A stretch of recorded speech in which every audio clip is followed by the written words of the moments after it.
Let's chat. This is such a hard video to film because Cozy Cow has been such a big part of my journey. But after a lot of thought and a lot of failure, I've decided to close it down. And I think it's super important to talk about why. The reason I started Cozy Cow in the first place is I've got a busy brain and my brain is always coming up with business ideas. And I was just like, what can I do? What can I do? I wanted to do a fashion label and I planned the whole thing. I created my own designs. And when I went to bite the bullet, I was like, oh, too expensive. Like just the startup cost for a clothing label is insane. I've always had different business ideas ever since I was like, I think 6 years old. I started my first business. One day I was literally just sitting there and I was like, I'm going to get a beanbag for Miles. Like I really want to get a beanbag for Miles. And I was looking everywhere. I could not find a good beanbag. I could only find like the really big buffy ones. Like we just didn't have the space. They were all ugly. They were like fluoro colors or just like cheap, crappy material. And that's where I came up with my idea to do a beanbag brand. It was absolutely ridiculous. I was living with my in-laws, which, hello, still here. We literally live in one room because we're building a house. So all of our stuff is in one room. We have a shipping container with the rest of our house in it, basically. And I thought it would be a good idea to eliminate one corner of the room and make that into a business spot. This is my Cozy Cow station, just for you guys to have a look. So we've got the cows in there with the hairbrush so I can brush each one. In there we've got beanbags. I had more. I actually had a huge pile of things. I had a whole desk and everything here as well. But closing down, I was like, let's get rid of that. We have got the sensory stuff that I used to take all my photos, more sensory stuff, packing materials, and under the piano is way more packing materials. Labels and stuff like that are all in there.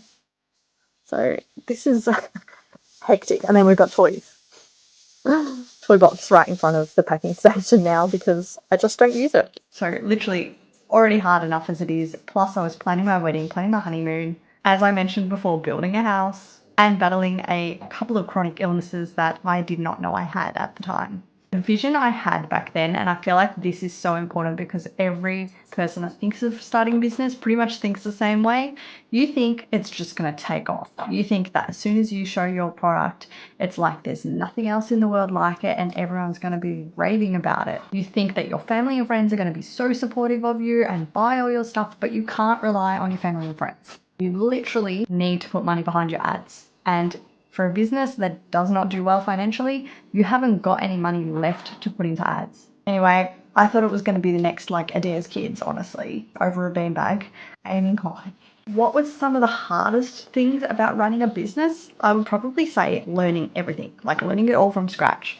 Before I started my business, I'd never run an ad before. I'd never set up an ABN before. When it comes to business and tax, no idea. I've never even met someone that runs their own business until I met my husband and we started that together. But honestly, he's smart, so he gets it all. At the start, things were going okay. Like, I didn't expect to straight away be making millions of dollars.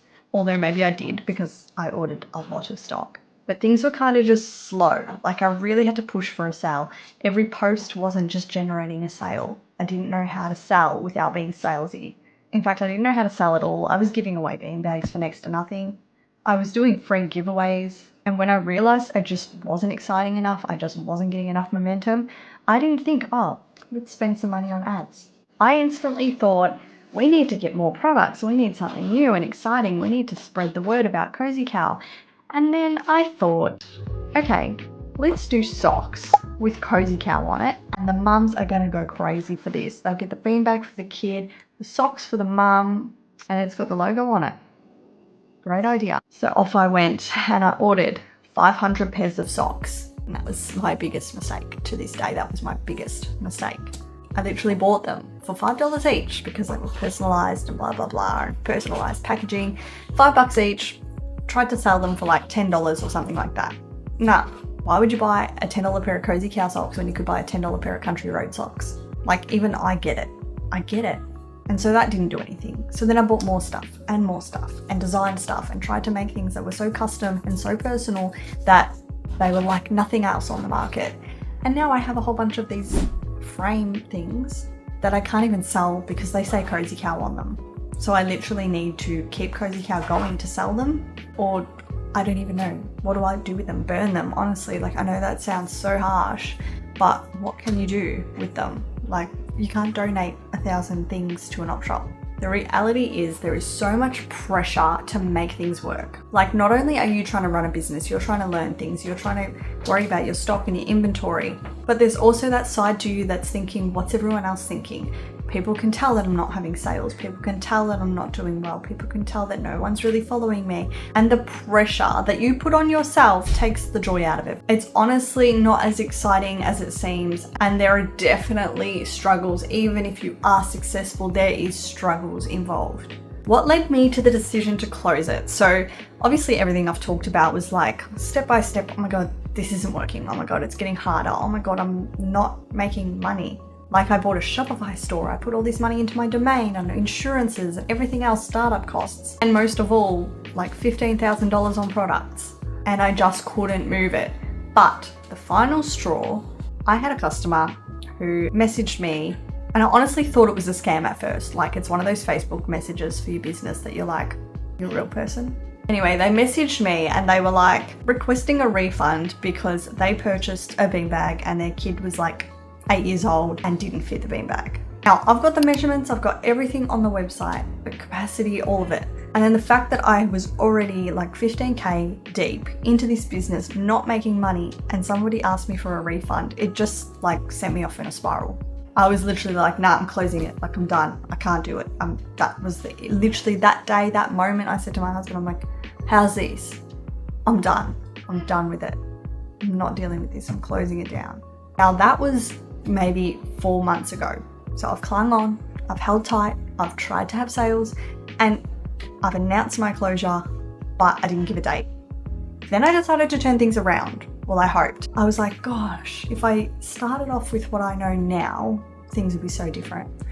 And I started doing digital products. I still had my clearance there, but I was like, I need to bring people to my website to try and sell that clearance. But I need something that's actually exciting to bring them to the website. So I did digital products, and those products were printable activities for kids.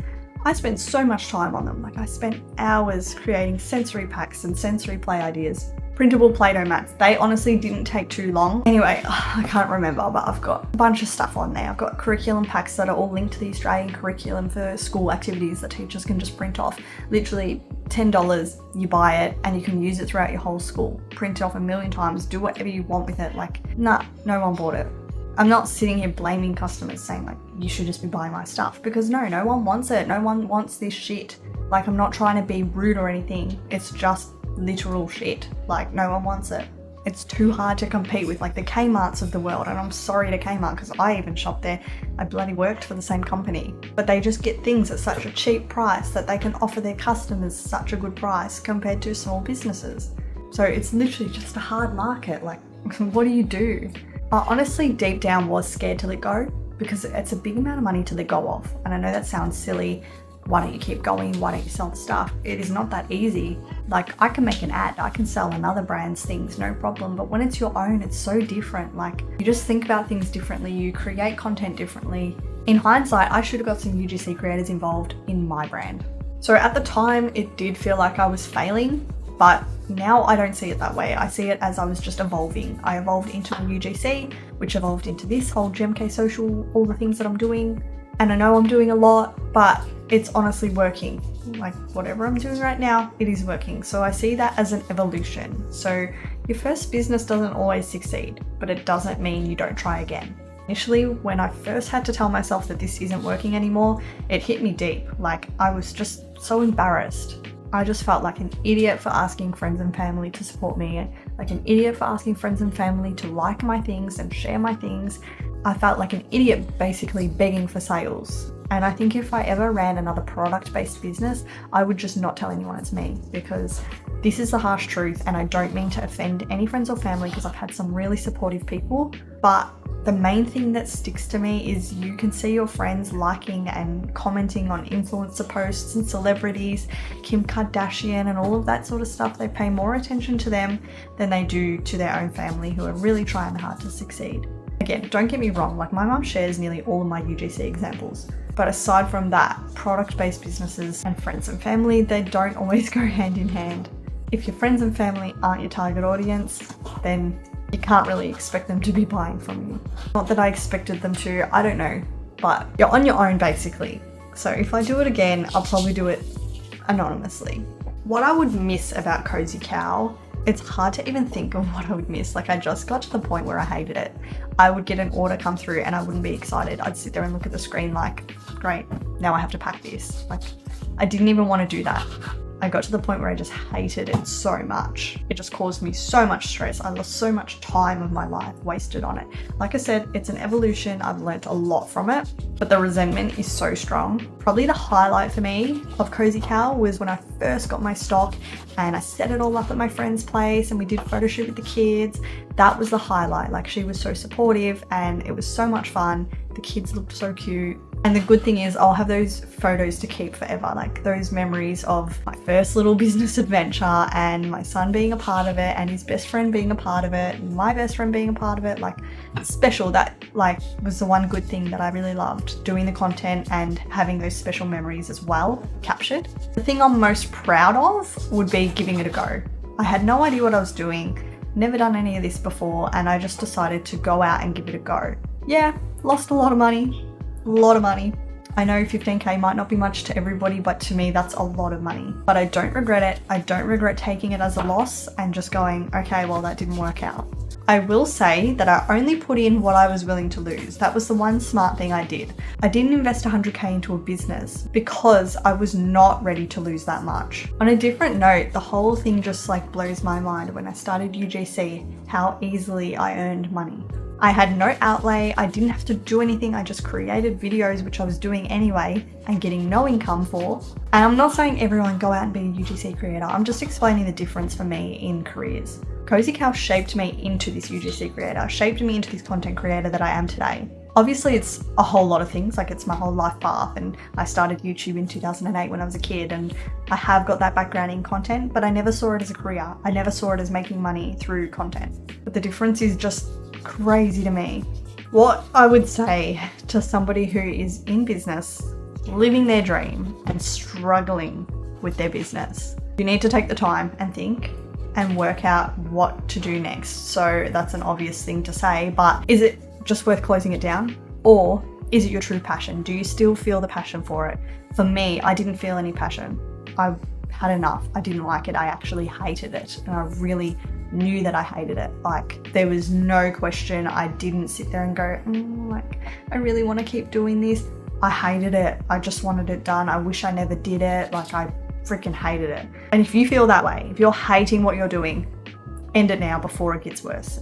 Stop before you dig yourself in a deeper hole. If you don't hate it, if you love what you do, you really love it, and you can't imagine not doing what you're doing, but it's not generating you income, there's ways to fix that.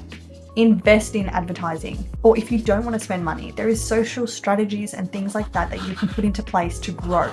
You can go to markets, you can list your products on other sites. I'm not going to give you a full strategy here because that's not what this is about. I've got other videos on that.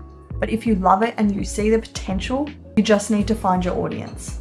Cozy Cow might be ending, but really this is only just the beginning. If you've ever had to walk away from something you once loved, I see you.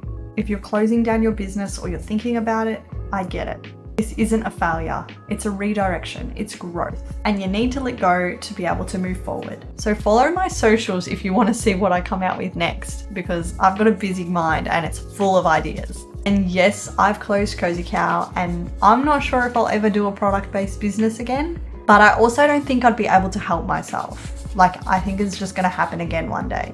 With the knowledge and everything that I have now, I just think that I could do better. And closing Cozy Cow has not made me lose hope. I still want to give a huge thank you to all the people that purchased from Cozy Cow. You guys kept me going for a whole year. And a huge thank you to all the beautiful friends that I've made along the way, because I wouldn't be where I am today without the support from you guys. So thanks for watching, and I'll see you in the next one.